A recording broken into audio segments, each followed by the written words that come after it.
Flip switch. Over. Tomorrow. It's on. Solving quadratics review week. Yesterday we did linears, today we're doing quadratics, tomorrow exponentials and beyond, but here we go.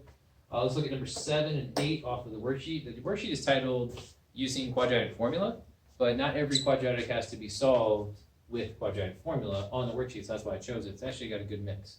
Over there we're going to do number 7. Let's go back through our steps of how we solve quadratics. First, you guys zero it out. That's standard form of quadratic. So we've got 4b squared plus 8b plus 3 equals 0. And once you get it zeroed out, now it's a matter of thinking, how are you going to go about business? Oh, drop the marker. Are you going to factor it if it's factorable? I see plus plus, so I'm definitely going to try that. Are you going to use quadratic formula right away? Okay. And I think I'll do quadratic formula over here, just so you can get one of each. So over here, let's do my factoring, guess, and check, see if I can get it done. I think I can. I haven't previewed this one, but plus plus here, plus plus there. Two numbers that multiply to 4. I could go 2 and 2. That might not be so bad. There you go. And then you could go 3 and 1 over there, of course. And then just balance the outer with the inner. So that's 6. And that's 2. 6 and 2 makes 8. I think we're good. Now we gotta set them both equal to 0. So 2b plus 1 equals 0. And 2b plus 3 equals 0. Okay. Let's go through and solve those quickly. I bet you quadratic formula people are already done, aren't you? You're just fast forwarding through this, thinking, why would I ever do it? Go to factoring's good. Minus 3. 2b equals negative 3 divided by 2. b is also negative 3 over 2. So we're looking at negative 1/2 and negative 3 over 2. Now remember, when you solve a quadratic, you have found where this crosses the x-axis in 2 places. Okay. The thing also I want to talk about is the axis of symmetry.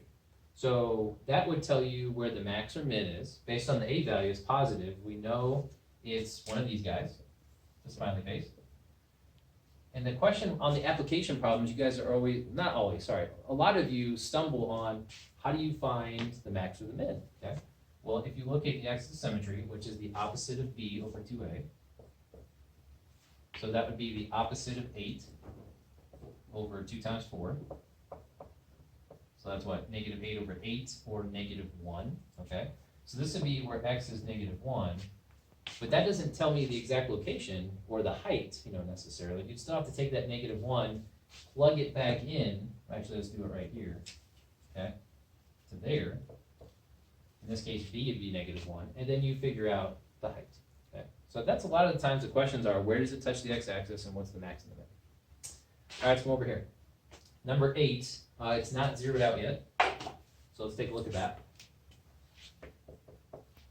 10 plus 10. All right, here we go. 2m squared minus 7m minus 3 equals 0. If it were a function, again, it would look like that. It would open up. The axis of symmetry would be the opposite of 7 over 2 times 2, so it'd be 7 over 4. And then you can plug that in and see where the max or where the minimum would be. But we're not doing that right now. We just want to solve it. All right, quadratic formula. Can you recite it from memory? All right, say it with me. Opposite of b plus or minus the square root of b squared minus 4ac all over 2a. The quadratic formula is negative b plus or minus the square root of b squared minus 4ac all over 2a. Yep, that's how we used to do it. And that would be x equals or m equals or whatever your variable is. So I'm just going to take this part first. Remember, we always start here with the discriminant. Because if that's negative, you really don't have to go any further unless you're looking for imaginary roots, which we're not right now. All right, so b squared, so that'd be 49, or negative 7 squared is 49, minus 4 times a, which is 2, times c, which is negative 3. So that's 49 minus a negative, so plus. So we got 49 plus, so what is that, 24? Yep, 8 and 3 is 24. And that would be hold on, 73. All right, so our discriminant is positive, so I know it touches the x-axis in two places. We've already defined it as being a smiley face.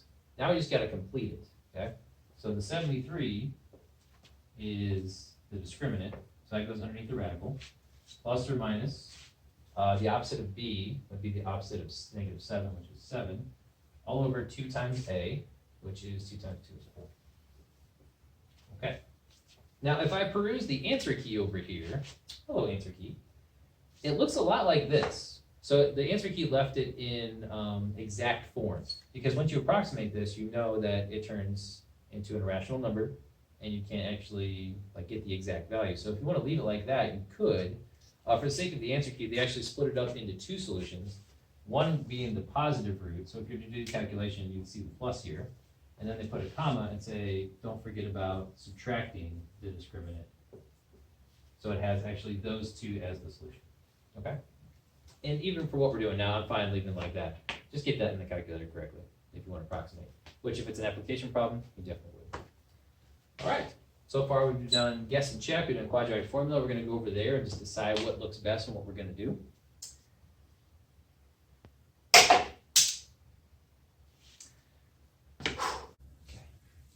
Here we go. Come on, you got this, Strick. Okay, maybe you don't, but that's all right. Confidence. Ooh, what is it? We'll try a fastball. Here we go, fastball. Wait a minute. That's the music from last time. I don't blame you. I wouldn't want to go with that music either. Maybe I'll switch to a curveball. Okay. Mini-Me's not over there, so he's not going to give it away this time. All right, curveball. Here we go. Ha! Fouled it off. Come on, Q. You're better than that. What are you doing swinging at a first pitch curveball? Man, just think about how awesome you are. I am awesome. Yeah, look at that guy over there. He ain't that good. We got this. Dingers. All right, Strick. He fouled off the curveball. Let's go high heat. Oh, that's different music. Oh, I like it. I got a chance. Here we go. Gone. Not this time. See ya. I got it. And now you're unconscious. Okay, I'll do the next one since I think he's in a coma. So, yeah, let's go ahead and zero it out. Plus n squared to both sides. 9n squared plus 4n minus 16 equals 0. Okay, what are we going to do? Are we going to factor? You can do quadratic formula.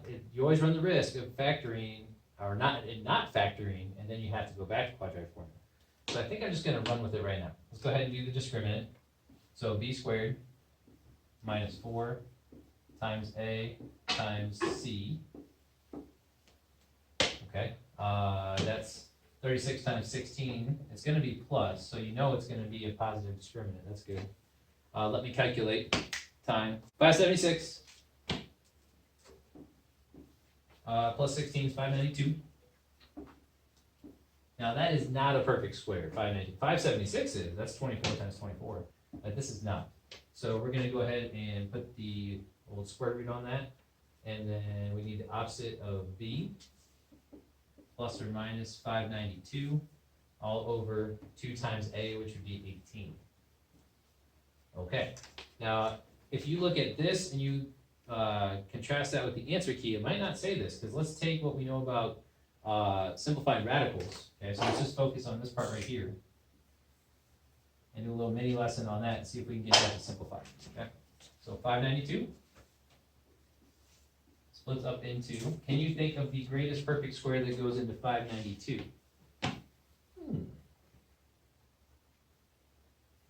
16. Just happened to come up with it. I mean, I saw some factors back here. There's a 16 right there. 16. So 16 looked like a good one. So this is going to be 4 radical 37. And I know that's as far as you can go because 37 is prime. So if we now take out this 592 and we drop in the forward radical 37, there's still something we can do. So this is simplifying radicals now, or simplifying rationals, actually, because you've got a factor of 2 in every location, right there, all 3 locations. So divide this by 2, divide this by 2, and divide that by 2. So we're looking at negative 2 plus or minus 2 radical 37, all over 18 divided by 2 is 9. That's a pretty solid answer right there. Okay. The only thing the answer key is going to do is split up the plus and the minus into 2 parts, plus radical 2 radical 37 and minus, and that's okay. Boy.